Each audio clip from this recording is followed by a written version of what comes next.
Hello, my name is Sukhman Dillon, and today's topic will be covering domestic violence against males.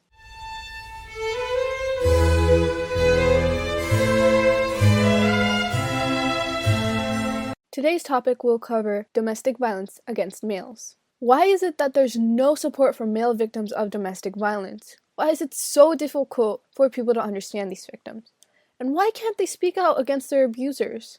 These are the questions I will be answering in today's talk. The fact that this is a topic that needs to be discussed deeply unsettles me because it really shouldn't be one. There are probably a multitude of reasons that there are not that many cases of domestic violence against males. Statistics have shown that while men have a less chance of experiencing domestic violence, they can still go through that pain. Like this website that has information about the statistics of domestic abuse comparing men and women's chance of experiencing domestic violence. The website is called ncadv.org/statistics.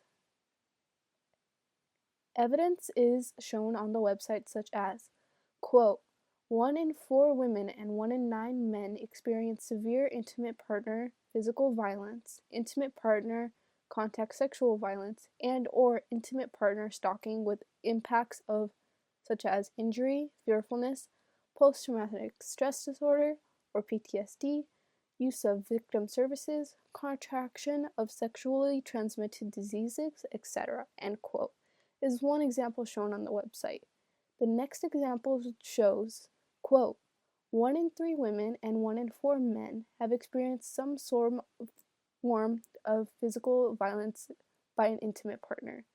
This includes a range of behaviors, examples, slapping, shoving, pushing, and in some cases might not be considered domestic violence, end quote, is another example that while men are less likely to experience domestic abuse, they can still go through it. A supporting quote from an essay titled, quote, The Effects of Domestic Violence, The Male Victim's Perspectives, end quote, by Raymond B. Younger. On page 29 on the bottom of the page, there is a passage that says, quote, Men find it hard to see themselves as victims. They tend to feel that battering is associated with women and not men. Men do not carry the label of victim.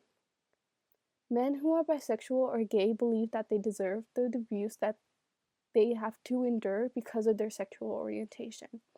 Male victims find it hard to seek help because help is mainly gender-based, and they feel that they do not have the right to seek help because they have become part of the problem by defending themselves.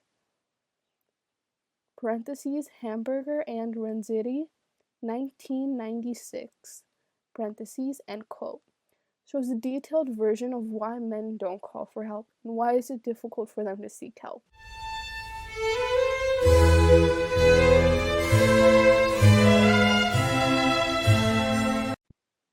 My message is that I'm trying to push through this podcast is how people's ignorance will hurt victims and how even through their abuse is less likely to happen doesn't mean it didn't happen. My message is to teach people how the suffering of those going through domestic violence and how there are gonna be different types of situations that involve different types of people. This should be important to the world because there needs to be a change in how we react to domestic violence and its victims. We need a way to create a support system for those that cannot get one, and instead of trying to make them hide their problems, we should encourage them to step forward and be confident about reporting their attack. The purpose of this project is to give insight to the problems that have been created by the ignorance of people and how these situations have caused victims of domestic violence not speak up about their abusers and about what has happened to them. This project's purpose is to try and get victims to speak about their pain and not dismiss them because of their race, gender, or age. There should be a chance for everyone for their voice to be heard.